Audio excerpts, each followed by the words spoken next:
The nationwide debate over assisted suicide reaches the U.S. Capitol.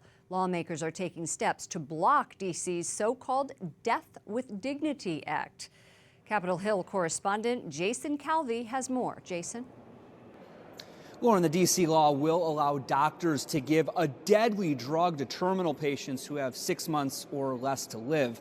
Republicans want to overturn it, but Democrats are blasting the GOP, saying D.C. is not their jurisdiction. This as the assisted suicide movement gains steam across the nation. Only God gets to decide. The House Oversight Committee takes the first step to repeal D.C.'s new assisted suicide law. The ayes have it. Chairman Jason Chaffetz calls the law misguided and immoral. This issue is personal for him. At that time, as difficult as it was, watching a parent die with a terminal disease is also one of the greatest blessings in my life, because I got to know my parents in a loving and caring way that I would have never done otherwise. The debate over assisted suicide is playing out around the country.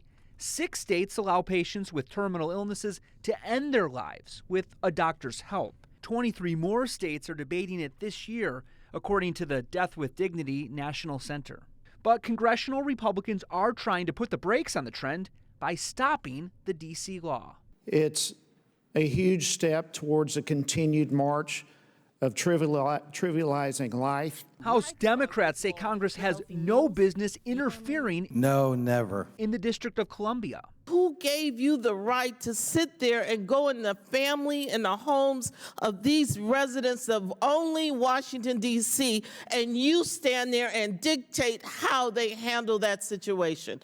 It's wrong. Representative Steve Russell, a Republican from Oklahoma, says Congress has the duty to stand up for life. And the Constitution is very clear. The District of Columbia is America's city. It belongs to all America, and therefore the policies and types of laws that are passed are under the purview of Congress. The bill now moves to the full House for a vote. My sources tell me the Senate is unlikely to pick it up by this weekend. If they don't act by then, the D.C. law goes into effect. Lauren? What are Catholic leaders saying about this law? Well, Cardinal Timothy Dolan of New York says the assisted suicide trend is alarming and must be stopped. He says every suicide is tragic, but patients need real support and they must be shown they are not a burden.